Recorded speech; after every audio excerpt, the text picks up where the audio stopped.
Ladies and gentlemen, my name is TotalBiscuit. I'm here to ask and answer one simple question. WTF is Lovers in a Dangerous Space-Time. It's quite the title. It's by Asteroid Base. It is their first game, and what a first game it is. This is a co-op-focused space shooter, essentially. It's kind of difficult to explain without showing it to you.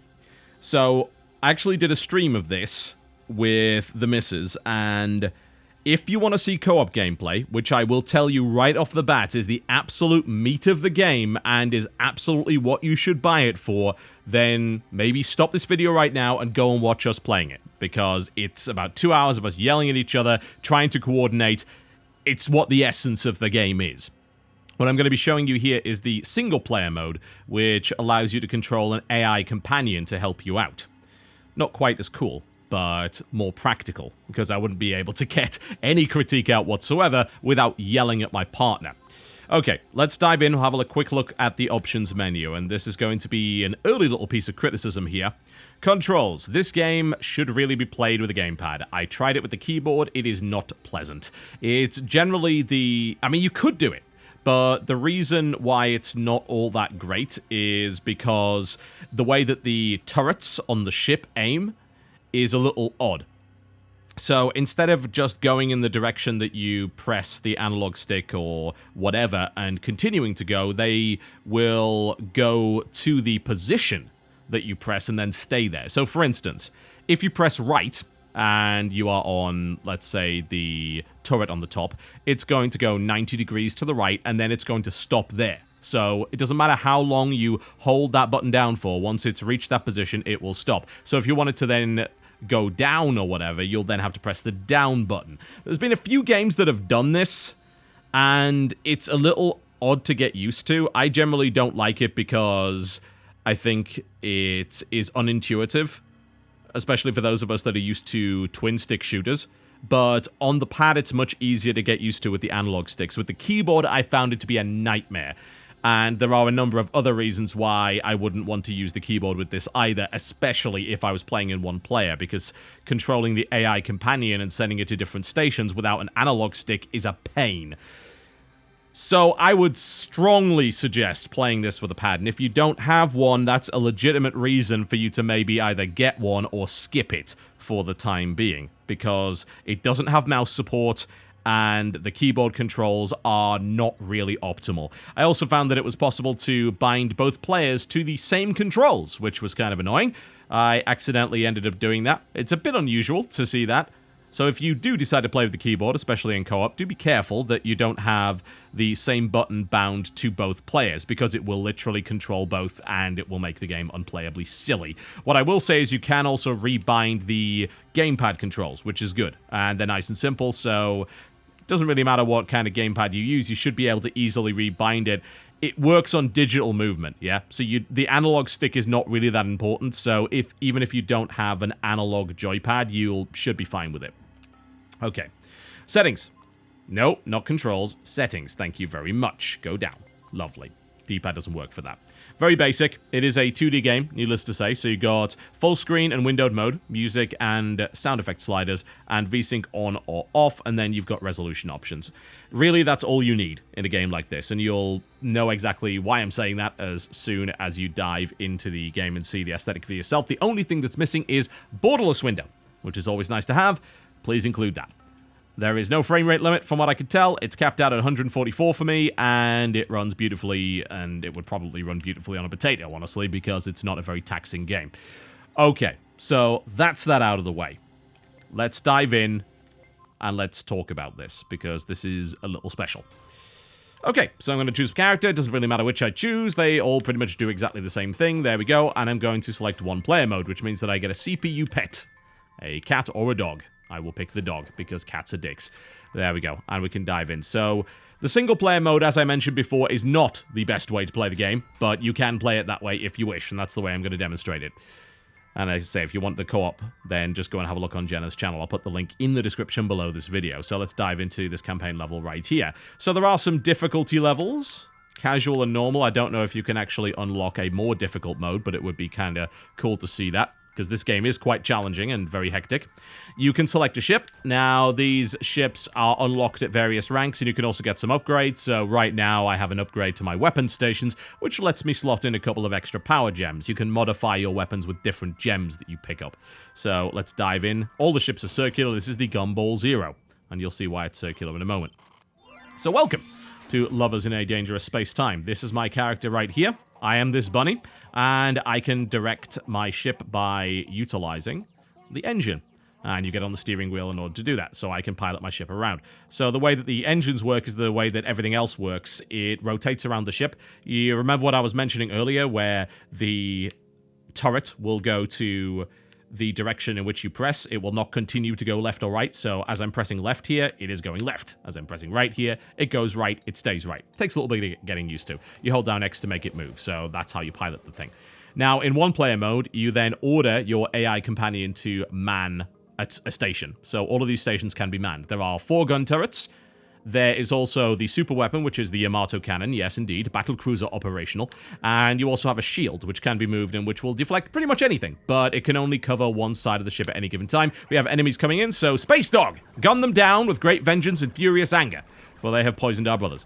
So we'll eventually do that. I'm going to help out Space Dog here by moving my ship so that he can actually hit it. The AI cannot control the actual ship itself. You can't set it to that. So it can control everything else, but it can't do the actual movement. So that's something you're going to have to hang on to. So for the most part, in most scenarios, not all, but in most scenarios, you are going to be the one piloting in one-player mode, and then your AI companion will be handling gun turrets and shields and the Yamato Cannon and all that sort of thing. And it's a pretty good shot, honestly. It's probably a better shot than me. Now, what is the objective of each level? Well, it is to collect as many space friends, they are bunnies, because of course they are, as possible. And as you collect those, you will also be able to unlock upgrades. There are bonuses on every level, and we actually got ourselves a... I'm going to slot that in. We actually got ourselves a power-up there. That's going to stick with us throughout this entire set of levels, by the way. So now, our top turret is a beam turret, which is kind of neat. So it fires a powerful beam as opposed to these little pea shooters that we have here. You can slot different gems in. There are 3 different kinds of gems. Oh god, we're going to take some hits, but thankfully our shield is in the right direction. And you can actually combine 2 gems at once to create a unique effect. The 3 gem types are power, metal, and beam. So you can go double metal, double beam, or any combination of them, and you can even slot them into the engine. If you slot a metal gem into the engine, every time you move, it will actually fire out these small caltrops, which will do damage and also deflect projectiles. You can increase the power of your Yamato Cannon and all that good stuff. It's really kind of a neat system. We've got ourselves another upgrade here. Unfortunately, the AI companion can't really deal with that, so we've got a power gem here. I'm going to slot it in there. Now that actually has 3, so I'm going to take control of this turret, and as you can see, it is a hell of a lot better. We are taking some damage, so I'm going to try and get us the hell out of here. Now, in co-op mode, of course, you are communicating with your teammate in order to man the right stations. So someone might be controlling the engine, somebody might be controlling the guns. In some situations, you'll want to be off the engines and actually controlling 2 guns, or guns and shields, or activating the Yamato Cannon, all that sort of thing. We're taking a lot of fire from down there, so I really need to move my partner over there to hopefully try and fight this. But every now and again, you'll also get put into orbit around a planet. This is kind of helpful because it means that you can actually jump off the engines and the movement will keep going, and you can man, say, the shields or the weapons instead. So it's a nice little idea. It's a mechanic to make sure that somebody doesn't get stuck on the engines all the time, because that could be a little bit dull, and it encourages you to deliberately shift around stations rather than have one person committed to one different thing. Obviously, in the AI mode, then you choose where your partner goes. So as I said, the aim is to collect these space bunnies. You get information on the level, which you feed into your computer, and it'll tell you where the next thing is. As you can see, the whole level is covered in fog of war. Once you get 5 space bunnies, you unlock the warp gate, which lets you go to the next area. But if you collect even more bunnies, which is challenging, because usually once you unlock the gate, a ton of enemies come at you, then you will be able to get upgrades faster.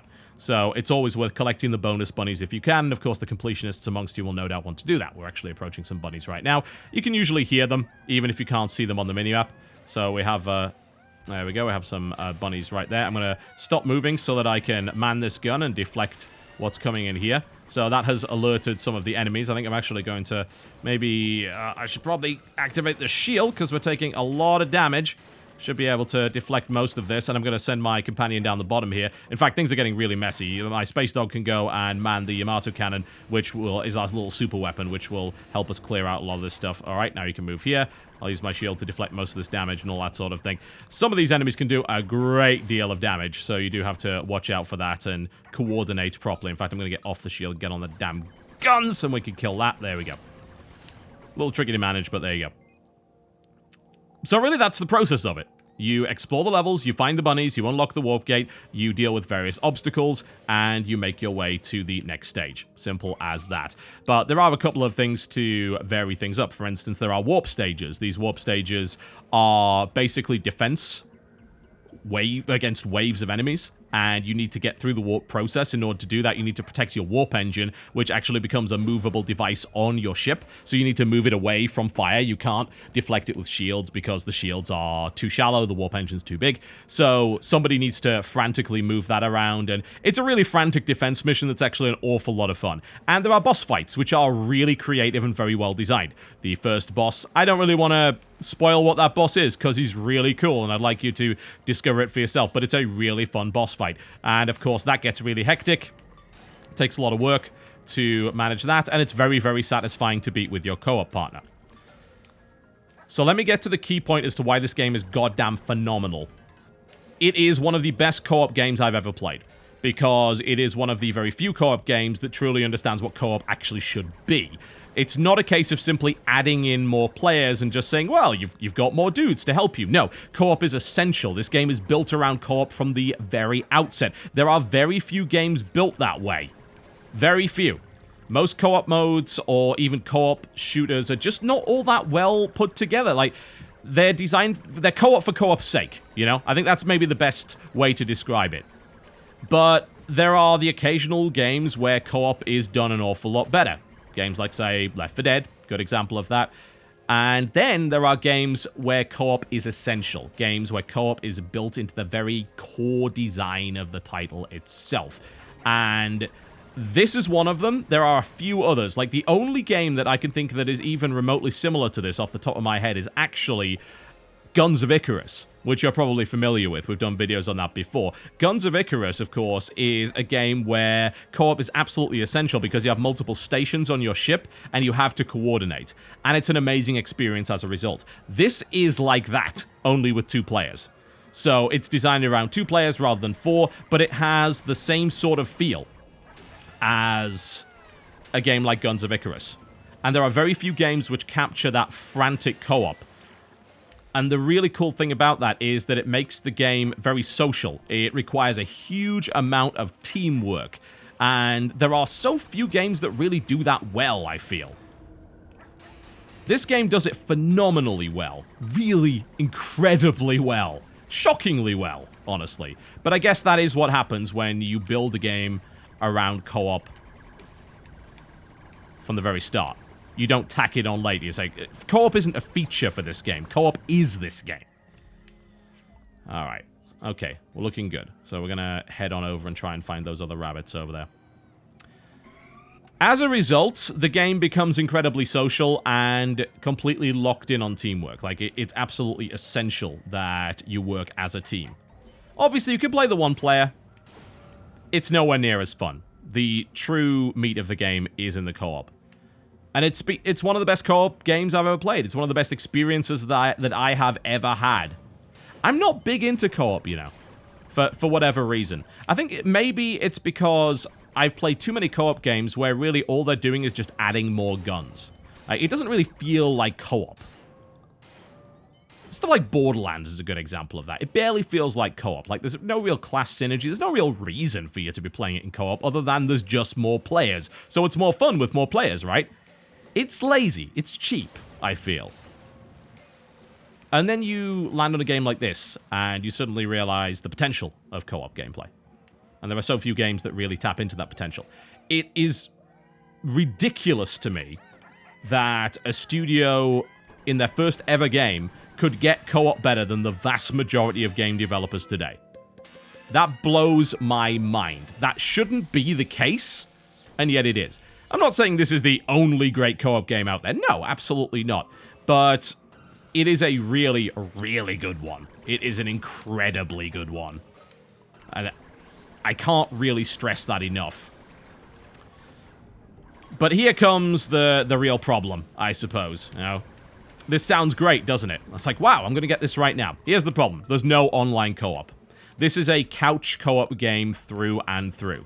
I appreciate the fact that it's gone onto PC. That's awesome. I don't think that couch co-op games are necessarily out of place on PC, but I can absolutely say that they don't have as big a market on PC because most people don't play couch co-op on PC. You can. You absolutely can. Whether it be just in your office, you can just plug in another controller and off you go. Maybe you have your TV plugged into your PC. You know, maybe that's possible. Or perhaps you're actually streaming to your TV. And, you know, maybe in the next few months a Steam Link comes out and PC streaming becomes a much, much bigger thing. Maybe then we will actually see a rise in couch co-op for PC. We might. We very well might. It's entirely possible. And I kind of hope that we do. The problem is that right now, the vast majority of people who are playing co-op game on PC play multiplayer online. And this game doesn't have that. And that is a huge black mark, I think, against an otherwise incredible game. That does not make the game bad. No, it does not. It just means that it's going to have more difficulty finding its audience on PC than it would on console, which is always a shame. Always a shame. Now, I've argued repeatedly that the PC is a great platform for any game. Doesn't matter what the game is. You know? There is no PC... There's no console genre. Yeah? There are PC genres, perhaps, but there's no console genre. Now, we can plug in whatever interface device we so desire. Everything will be totally fine. You know, we can adapt to that as a result. But there is one thing that most people don't do on PC, and as I said, it is couch co-op. And damn, that stings. Because everything else about this game is amazing. The aesthetic. It's wonderful. It's colorful. It's bright. It's cute. It's kind of adorable. Love it. The music. Awesome. We need to desperately get out of here. Alright, I'm gonna put my dog on the shields. I trust you, dog. You will allow us to survive. I'm gonna try and make our way to the warp gate before we die horribly. Soundtrack's great. The overall design is great. It's such a unique idea. It isn't done very often. It reminds me, as I said, of Guns of Icarus and also of the board game Space Alert. And it's got maybe a little bit of Spacetime from iOS on there as well. It uses the same sort of principles. Not necessarily the same mechanics, but the same sort of principles, where it is impossible to function without teammates. You need to work together. That's not just optional. It's not co-optional. It is a true co-op experience. That, to me, is mind-blowing, because we just don't get that all that often. Alright, what do we want? Ooh, upgrades. We can, upgrade the engines. There we go. We can hold 2 power gems in the engines. Wonderful. And usually you get power-ups between levels, so we can do that. Usually. There we go. Awesome. Space Dog, get me a power-up. I'm going to get us some health. There we go. Thank you, Space Dog. You are a wonderful companion. A metal gem. Alright, so I can add that to... You know, I'm going to put it on the Yamato Cannon because I've never actually seen what happens with that. We'll jump into the next level. In order to get to the next level, we've got to send Space Dog here, and I've got to head over here. There we go. Even the level select involves co-op. The tutorial is surprisingly good as well. You know, it does a great job of teaching you the necessity of co-op very, very easily. I mean, like I said, outside of the lack of online multiplayer, I cannot find fault with this. And, you know, the keyboard controls as well. They could be improved. Outside of those things, I cannot find fault. It is like pretty much almost the perfect co-op game. Oh, wow. We have a goddamn chainsaw. That is so cool. Alright, nice. You go and man that, and we shall set a course for adventure. It's brilliant. It is just pure brilliance. It is excellence in design. Strangely enough, it's relatively simple. You know, it's a simple idea. Man station, use station.